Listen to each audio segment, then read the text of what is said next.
today, National Save Your Hearing Day, and it aims to raise awareness about the importance of protecting your hearing from damage. Something that's very important if you ask me, especially in an age where we have a lot of Bluetooth earphones, earbuds, and everybody's just tuning everybody out. So join us right here on The Splash Live. We have a professional, a specialist, audiologist from Direct Hearing West Bloomfield, Nina Lopatin, joining us on The Splash. Thank you so much for your time.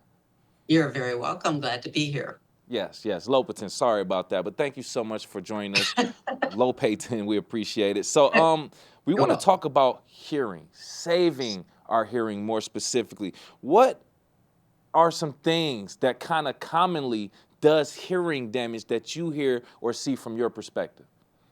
Oh, what does hearing damage? Well, when I'm talking with my patients, we go through a history, and part of that history involves um, family history of hearing loss. It involves if they're experiencing tinnitus or ringing in the ears. I also ask them about noise exposure, past or present. What's noise exposure? Well, I'm a baby boomer, and listening to concerts live, that is huge in terms of noise exposure, as well as people who work who do lawn care or mow their lawn, use chainsaws, things like that. I see a lot of my patients do a lot of hunting and shooting. They're either outside hunting or they're on the range shooting skeet and things like that. As you said, Kevin, with people with earbuds, listening to them too loudly. Those are the kind of noise exposure that can be effective that can affect your hearing over time. Very, very interesting. Now, some of these things that you mentioned, it just seems like you don't even think twice about it, right? Going to a concert, chainsaws, that type of thing. Like, you can drive by some things, like it could be indirectly affecting you. You could just drive through a highway, or somebody can be doing construction near your home and you can just hear a lot of loud noises. So some things you don't even really have a control of. So with that being said, what are some ways that we can help prevent that hearing loss, or, prevent, damage from all of the different distractions and noises? Well, it does take a significant amount of time and a lot of very loud noise over time to affect your hearing.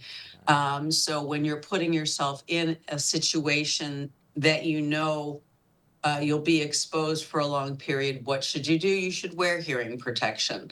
No harm, no foul wearing noise canceling headphones if you go to a concert. The squishy little things, they're great too. Use those if you're going to be doing the lawn, things like that. If you're doing hunting and shooting, you should prepare by having well-fitting hearing protection too. In life, Kevin, you're going to walk through construction sites. You're going to drive down the street. It's noise exposure at a loud level for a long period of time that has the greatest effect. Okay, kind of a random question.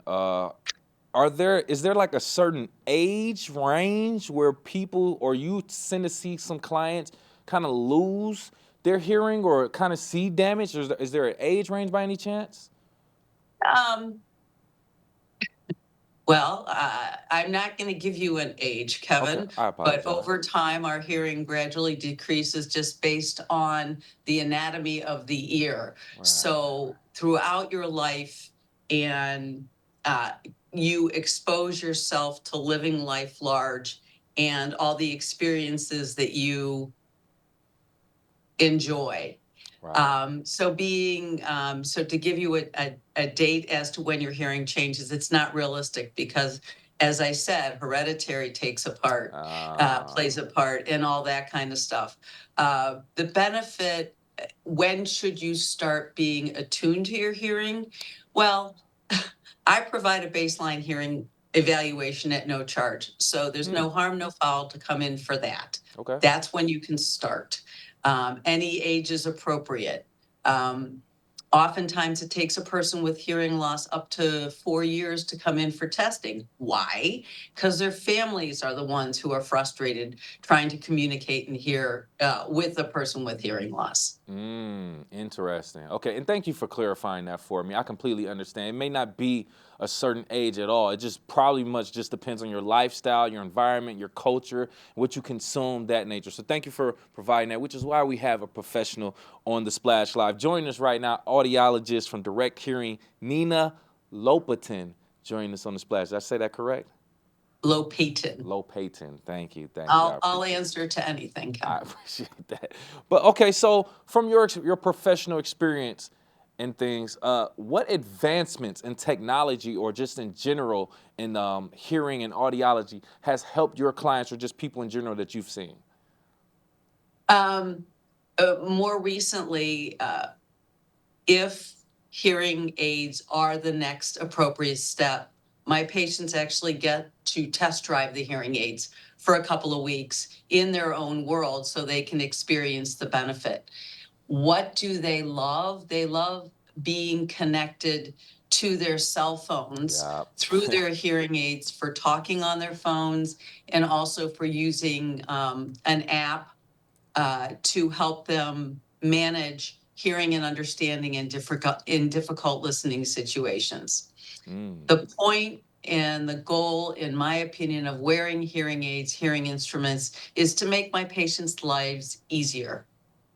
Because, Kevin, people don't realize how much effort it takes to hear and understand.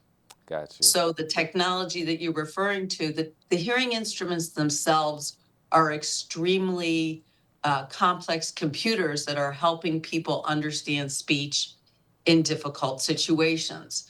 So the bonus technology about being able to have private phone calls, being connected with your hearing aids to your cell phone, and also being able to use an app to affect change in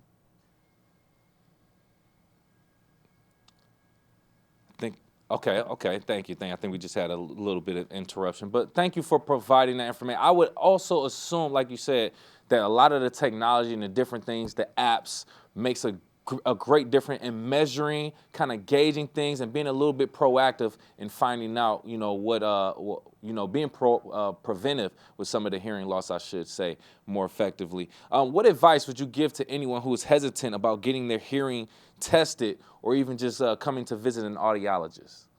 Well, hearing loss doesn't hurt, so often it's ignored. Uh, uh, as I said, I provide a baseline hearing evaluation at no charge. That doesn't hurt either. It's just a good practice to know where you're hearing at this point in time. So start now. No harm, no foul. Just get your baseline test. Come back every year, every 2 years, just to monitor, just to keep track of where you're hearing at this point in time. Completely understand. And we appreciate your time again. Any last words, important information that the community should know about hearing loss, audiology, or anything of that nature before we let you go? Untreated hearing loss is associated with dementia. So getting your hearing tested early is related to being proactive and keeping your brain healthy as well. Yes.